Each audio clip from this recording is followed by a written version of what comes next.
When men go bad, they often go bad by being antisocial and tyrannical. So, where there's way more antisocial men than there are antisocial women, which is why there's 20 times as many men in jail as there are women.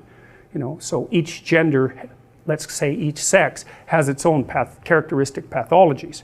And there are some antisocial women, and there are some high neuroticism guys or some guys who are really agreeable as well. So, but they're rarer. You might say, well, if you're only going to interact with someone once, you might as well just take advantage of them and run off. That's what a psychopath does, by the way. And there is room in the environmental niche for psychopaths, but they have to keep moving around, because otherwise people figure out who they are. So they just move around, and they can take advantage of one person, maybe 5 times or 10 times or something, and then the reputation spreads and they got to get the hell out of there. So it's not a good long-term strategy. If you're preyed upon by a psychopath, which you will be to some degree at some point in your life, the psychopath, who will be narcissistic, will presume that you're stupid and that you deserve to be taken advantage of because you're naive and stupid. So it's actually a good thing that he's doing it. And his proof for, and I'm saying he because there are more male psychopaths, the proof that you're stupid, naive, is that he can take advantage of you. And so, like, if you were wiser, you'd be, you'd know his tricks, and then it wouldn't be morally necessary for him to show you just exactly who knows what about what. And so the psychopath will use his ability to fool you as proof of his own grandiose omnipotence, omniscience, and narcissism. And the problem with that is that you can be fooled by a psychopath, and virtually anybody can. So that Robert Hare, for example, who studied psychopaths for a long time and interviewed a lot of them, like hundreds of them, and videotaped many of the interviews, he said when he was talking to the psychopath, he always believed what they were saying. And then he'd watch the video afterwards and see where the conversation went off the rails. But, the proclivity to be polite in a conversation is very strong. And if you're polite, you don't object to the way that the person unfolds their strategy, And psychopaths are pretty good at figuring out how to manipulate, obviously, how to manipulate people. And the probability that you will be immune to that is extraordinarily low. Go watch Paul Bernardo being interviewed by policemen on YouTube. That's that's enlightening, man. Paul Bernardo, he's like the CEO of a meeting in that video, He gives the cops hell, he gives the lawyers hell, he protests his innocence. He basically tells them that they're rude and untrustworthy because they don't trust him because he did a few little things 17 years ago. But he basically goes, well, that's a long time ago. It's like, we're past that, aren't we? I mean, I'm having a discussion with you. I'm trying to help you solve some crimes, which, by the way, I committed, but we won't bring that up. And you're accusing me of being a liar. Like, you're not playing fair. What's up with you? And then when they answer, he looks at his fingernails, which is like, that's a lovely little manipulative thing, because it basically means whatever happens to be under my fingernail at the moment is much higher priority than listening to your foolish story. And you watch, you'll see people do that to you. And then you get a little insight into what they're up to. He's very good at that. And so, or he looks outside, or he just looks at his hands, or he looks out the window, immediately dismissive in his nonverbal behavior. It's brilliant. The courts were forced to release that, by the way.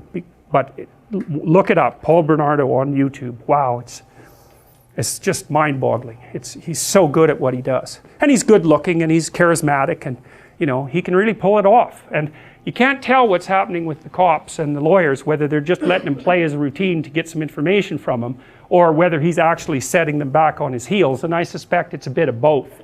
But it's a masterful performance. If you didn't know who he was, and you were watching it without the audio, you'd think he's the CEO of some company giving his employees hell for not being up to scratch.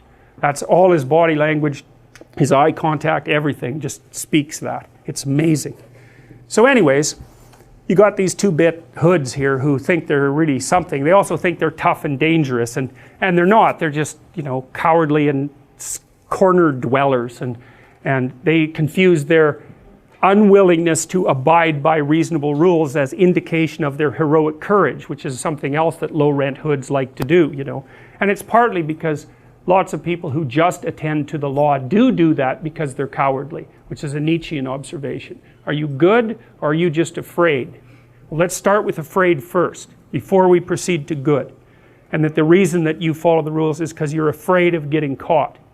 Yeah, well, you know those kids who, often university kids who are in like a hockey riot and they end up breaking windows and stealing things, and you know, they get nailed for it, and afterwards they're really blown away by their own behavior. It's like, well, they're in that camp. It's like they think they're good people, but they're not. They're just never anywhere where you could be bad. And as soon as you put them somewhere where they could be bad, it's like out it comes, just like that. And that's really worth thinking about, because most of you, many of you, but not all of you, I suspect, have never really been somewhere that you could be really bad and get away with it. And so you might think, well, you wouldn't do it, but people do it.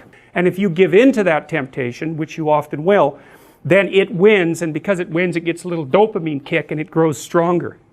Anything you let win, the internal argument, grows. And anything you let be defeated shrinks, because it's punished. It doesn't get to have its way. So that's another thing really to remember, is don't practice what you do not want to become. And because they're neurological circuits, you build those things in there, man, they're not going anywhere. You can build another little machine to inhibit them. That's the best you can do. Once they're in there, you can't get them out. So, and then the ones you build to inhibit can be taken out by stress, and the old habits will come back up. So you got to be careful what you say and what you do, because you build yourself that way. Something's behind the scenes pulling the strings. And everybody always wonders what that is, right? What's actually going on? What's actually going on with Trump? Who's actually in control? Is it Putin? I mean, that's the fantasies of the left. It's Putin. It's like, well, the question always is, what's going on behind the scene, right? And the question is, that's the case certainly on the political landscape, business landscape, interpersonal relations. What are you really up to? Everyone's always wondering that, right? That's why they're watching your eyes, because your eyes point at things, and they can infer what you're interested in and what you're up to by looking at what you look at. And that's why your eyes have whites, is so that we can see where you're pointing them, because gorillas don't. And so what that means, roughly speaking, is that all of your ancestors whose eyes couldn't be reliably tracked were either killed or didn't mate. It's a big deal for us to see where people's eyes are pointed.